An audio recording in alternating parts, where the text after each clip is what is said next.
Live stream, wood stream, welcome to our daily devotions. We're delighted to have you on today. Well, for those of you who go back to the 1960s or so, there was a song entitled When a Man Loves a Woman. And that is our topic for today as we look at the book of Genesis, chapter 2. And I'm going to read a familiar passage and then take up the thought, when a man loves a woman. Genesis chapter 2, verse number 21 and following. So the Lord God caused a deep sleep to fall upon the man, and he slept. Then he took one of his ribs and closed up the flesh at that place. The Lord God fashioned into a woman the rib which he had taken from the man, and brought her to the man. The man said, "This is now bone of my bones and flesh of my flesh. She shall be called woman, because she was taken out of man.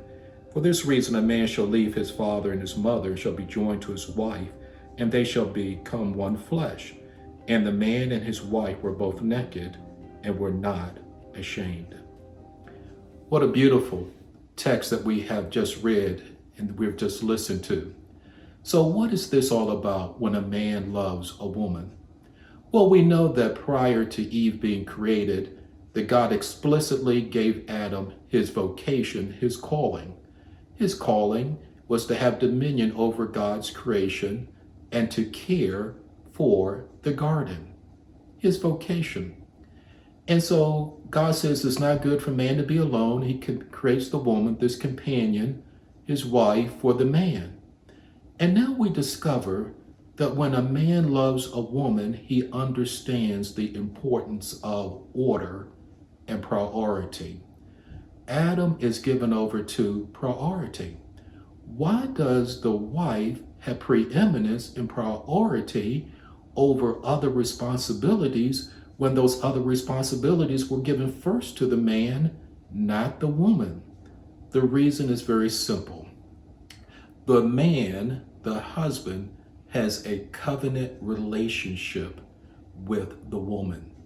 You see, God has a covenant relationship with creation. Adam does not. Adam only has a stewardship with creation, but he has a covenant relationship with the wife. So this is the point that God is making, is the following. When God made the woman from the side of the man, and Adam said, "Bone of my bone, flesh of my flesh," he is expressing kinship. The woman is akin to the man. This kinship is ratified and sealed through the covenant. The covenant makes the two parties one, quote, family. The intention of God is that a man loves a woman, that the two become akin through the relationship of a covenant. Wow. You see, the covenant is the following. That man is a husbandman. What does that mean? Do you recall in the Gospels when Jesus taught and he said that I am the vine and my Father is the husbandman? Well, it's an old English word which is husbandry.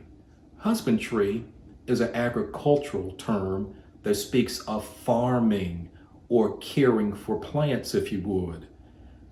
You see, the husband, Adam, his first responsibility initially was to care for the garden, to be a husbandman to the garden.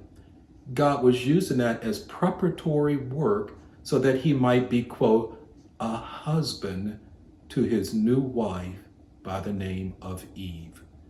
Which means this: when a man loves a woman, he tends to her as a garden. Okay, where do we find that in the Bible?